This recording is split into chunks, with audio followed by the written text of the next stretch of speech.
ہر قدم دوری منزل ہے نمایاں مجھ سے، میری رفتار سے بھاگے ہے بیاباں مجھ سے۔ آج شہریار کو ایئرپورٹ سے لینے جانا تھا اور سبھی افراد خانہ اس طرح تیاری کر رہے تھے جیسے کسی شادی پر مدعو ہوں۔ لڑکیاں ساحر کی گاڑی میں تھیں اور باقی سب بڑے زیاد وسیم کے ساتھ ان کی گاڑی میں موجود تھے۔ ساحرہ ونڈو سے نظر آتے مناظر میں کھوئی ہوئی تھی۔ عالیہ ساحرہ کی کزن نے دھپ لگا کر اسے چونکا دیا تھا۔ کیا بات ہے پرنسس ساحرہ، کہاں گم رہتی ہو آج کل؟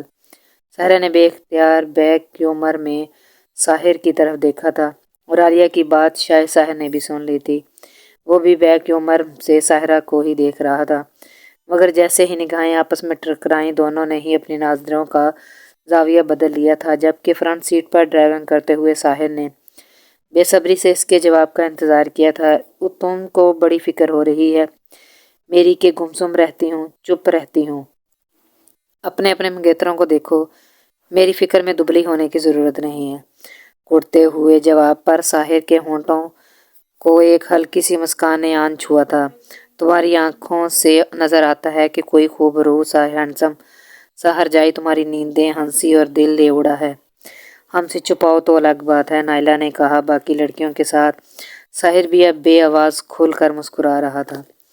نائلہ کی بچی با ادب لہجے میں بات کرو، بڑی ہوں تم سے۔ ساحرہ سیانی سی ہو گئی تھی۔ ٹھیک ہے، با ادب لہجے میں پوچھ لیتی ہوں ہماری پیاری ساحرہ جی، ہمارے پیارے ہونے والے جیجا جی کا نام تو بتا دیں۔ ساحرہ کا چہرہ شرم سے جبکہ ساحر کا چہرہ ہنسی چھپانے کے چکر میں لال ہو گیا تھا اور لڑکیوں نے اونچی آواز میں بولو بولو کی رٹ لگا رکھی تھی۔ اچھا اچھا سنو تو، ساحرہ نے بھی بلند آواز میں گلا پھاڑ کر کہا تھا۔ سبھی لڑکیاں دم سادے اور پلک جھپکائے اس کی طرف دیکھنے لگی تھیں۔ ان کا نام، ہاں تو ان کا نام ہے نیم کا درخت۔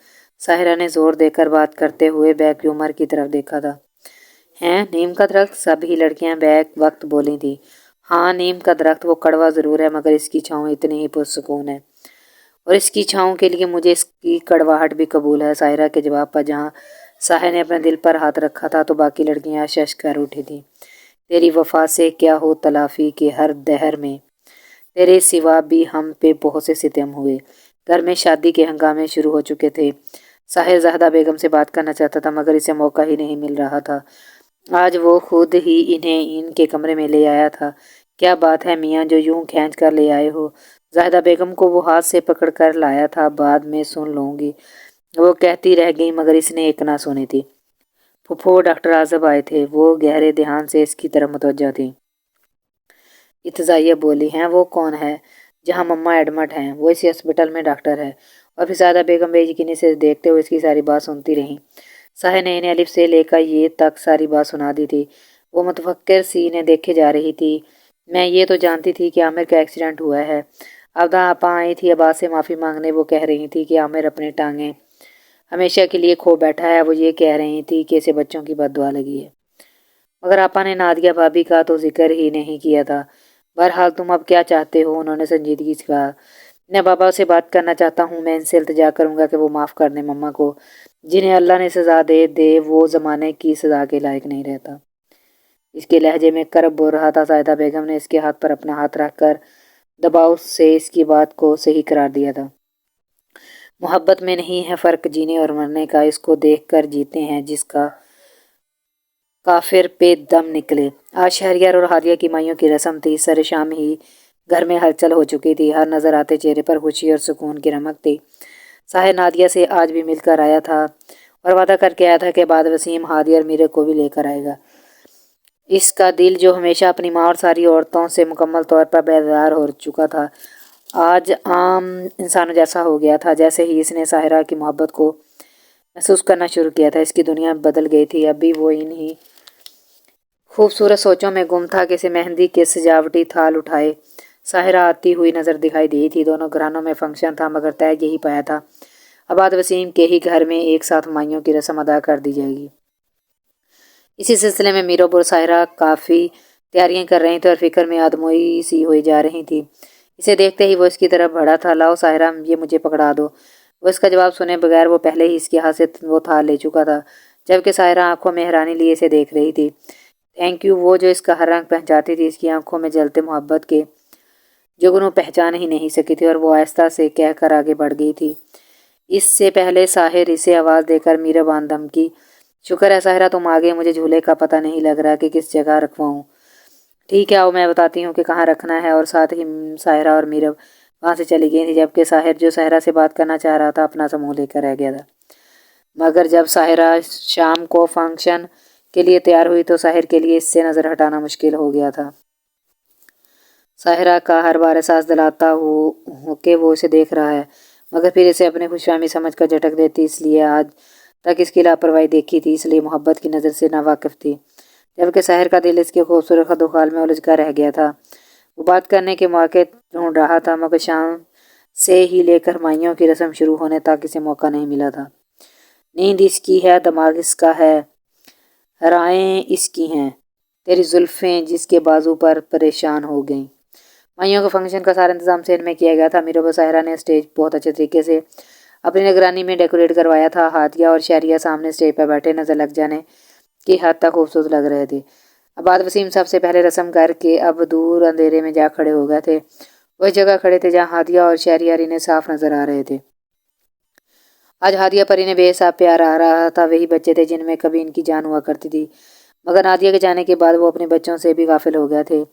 آج خوشی کا دن تھا، مگر ان کی ہر خوشی تو نادیہ تھی۔ وہ عامر کو بہت خوش نصیب سمجھتے تھے کیونکہ اس کے پاس نادیہ تھی، جبکہ اس کے پاس تو صرف نادیہ کا ہجر تھا جس میں وہ آج تک جل رہے تھے۔ آج انہیں نادیہ اتنی شدید سے یاد آ رہی تھی کہ اس کے دل بے قابو ہوا جا رہا تھا۔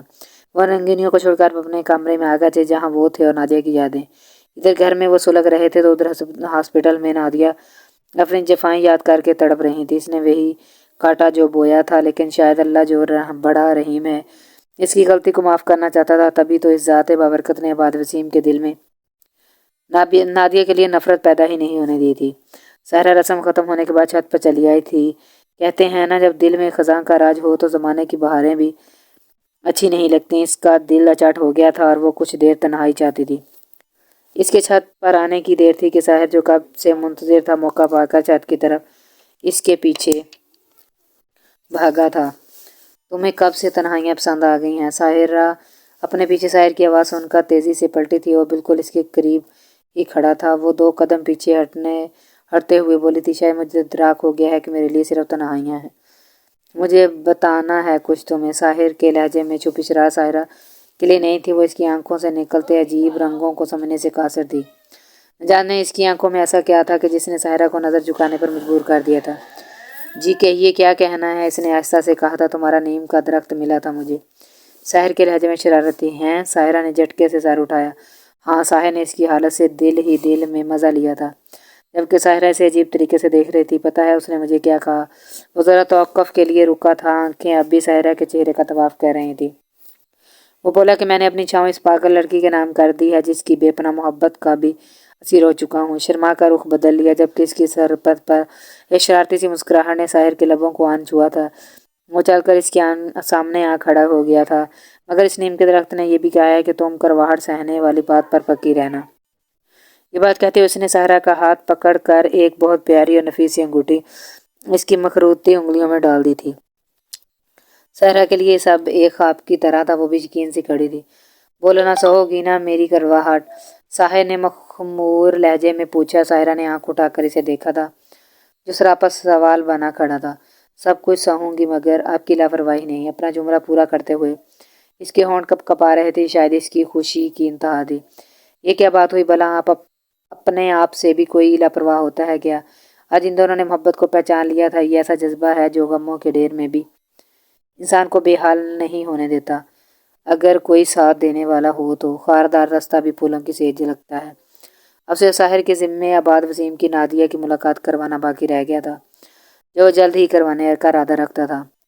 موند گئیں کھولتے ہی کھولتے آنکھیں غالب، یار لائے میری بالیں پہ اسے پر رقص وقت۔ ہادیہ اور شہریار کے ولیمے کو گزرے آج دوسرا دن تھا۔ گھر میں سب بھی خوش تھے، مگر جیسے ہی ساحر کو ڈاکٹر اعظم کی کال آئی کہ نادیہ کی حالت بگڑ رہی ہے، اس نے جلدی سے سب گھر والوں کو اکٹھا کر کے ہاسپٹل چلنے کے لیے کہا۔ عباد وسیم نادیہ کے ذکر پر پتھر کی طرح ہو گئے تھے۔ انہیں ساری حقیقت زاہدہ نے ہی گاڑی میں بیٹھ کر سنائی تھی، جس سے سن کر ان کی حالت بھی متغیر ہو گئی تھی۔ ہاسپٹل پہنچ کر سائے نے سب کو کمرے کے باہر ہی کھڑا کر دیا تو صرف عباد وسیم کو اندر جانے کا کہا تھا۔ عباد وسیم مردہ قدموں سے چلتے ہوئے اس کے بیڈ کے قریب پہنچے تھے۔ وہ نیم غنودگی میں تھی، اس لیے کہ عباد وسیم کی آمد سے بے خبر تھی، جبکہ عباد نادیہ کی حالت دیکھ کر ڈہ سے گئے تھے۔ یہ ان کی نادیہ تو نہیں تھی۔ ان سے اپنے قدموں پر کھڑا رہنا مشکل ہو گیا تھا اور فرش پر بیٹھتے ہی چلے گئے تھے۔ نادیہ کا ہاتھ ان کے اپنے ہاتھوں میں لے لیا تھا۔ انہوں نے خاموشی سے نادیہ کی طرف دیکھا، جس وقت نشہ اور ادویات کے زیر اثر تھی۔ اپنے ہاتھوں پر کسی کا لمس محسوس کر کے اس نے آنکھیں کھولی تھی۔ کیسی ہو نادیہ؟ اسے ہوش میں آتا دیکھ کر عباد وسیم نے ہارے ہوئے لہجے میں کہا۔ آپ آ گئے عباد؟ اس نے عباد وسیم کو دیکھ کر بے یقینی سے کہا تھا۔ مجھے نہیں پتا کہ تم ایسے حال میں ہو، ورنہ کب کا آ جاتا۔ عباد کا لہجہ صدمے کی مسافت کے بعد تھکا تھکا ستا تھا۔ مجھے معاف کر دیں عباد، میں نہیں، آپ نے بہت برا کیا ہے، میں گناہ گار ہوں آپ کی، شاید اس لیے میری جان نہیں نکلی۔ اللہ مجھے آپ سے معافی کا موقع دینا چاہتا تھا، میں آپ سے بہت دور ہو کر خوش نہیں رہی، پل پل میں نے کانٹوں پر کاٹا ہے۔ میں نے بہت جلد اب ہو گیا تھا مجھ سے، اگر اس کے ساتھ رشتہ نبھا رہی تھی تو صرف میں تھی، اس کے لیے تو میں ایک فالتو بیکار شے تھی جسے وہ موڑ کر دیکھنا بھی گوارا نہیں کرتا تھا۔ میں ہر وقت آپ کی وفائیں یاد کر کے روتی رہتی تھی۔ عباد مجھے معاف کر دیں،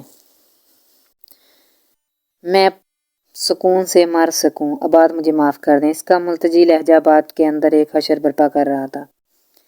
میں نے تمہیں معاف کر دیا نادیہ، اب کا نہیں، بہت پہلے کا، جب تم چھوڑ کر گئی تھی مجھے، اور میں تمہیں تو کچھ ہونے نہیں دوں گا، میں بڑے سے بڑے ہسپتال میں لے کر جاؤں گا تمہیں۔ انہوں نے روتے ہوئے نادیہ کا سرد ہاتھ پھر سے اپنے ہاتھوں میں لے لیا تھا۔ نہیں عباد، میری سانسیں اب ختم ہو چکی ہیں، تم مہلت صرف آپ سے ملاقات کے لیے اللہ نے دی تھی مجھے، آپ سے مل لیا، اب میں سکون سے مر سکوں گی۔ ہادیہ اور میرب نہیں آئی؟ آنسو لگاتار نادیہ کی آنکھوں سے رواں تھے۔ عباد وسیم نے خوشی سے اٹھ کر ان سب کو کمرے میں آنے کا اشارہ کر دیا تھا۔ ان سب کو اپنے گرد دیکھ کر نادیہ کے چہرے پر ایک پرسکون سی لہر آئی تھی۔ میرب اور ہادیہ اس کے ہاتھ کو چوم رہی تھیں اور ان کے آنسو رک نہیں رہے تھے، وہاں موجود ہر آنکھ اشک بار تھی۔ مجھے آپ سب سے کچھ کہنا ہے، نادیہ نے مردہ ہوئی آواز کے ساتھ پر امید نظریں ان سب پر گاڑتے ہوئے کہا تھا۔ جی ماما، کہنا کیا کہنا ہے؟ ساحر نے ان کے سرہانے بیٹھ کر ان کا سر پر ہاتھ رکھتے ہوئے کہا۔ ہو سکے تو سب عورتوں تک میرا ایک پیغام پہنچا دینا کہ جو عورتیں اپنے جنت جیسے گھر کو چھوڑ کر بہتر کی تلاش میں آگے سفر کرنا شروع کر دیتی ہیں، ان کے حصے میں صرف جہنم آتی ہے۔ ناشکری سے بڑا گناہ کوئی نہیں۔ اس کے ساتھ ہی وہ اپنے انجام کو پہنچ گئی تھی۔ ہادی اور میرب کی چیخوں سے کمرے کی دیواریں لرز اٹھی تھیں۔ عباد وسیم جب تک زندہ رہے نادیہ کے لیے روتے رہے، اس کی بخشش کی دعائیں کرتے رہے، کیونکہ محبت مر کر بھی زندہ رہتی ہے۔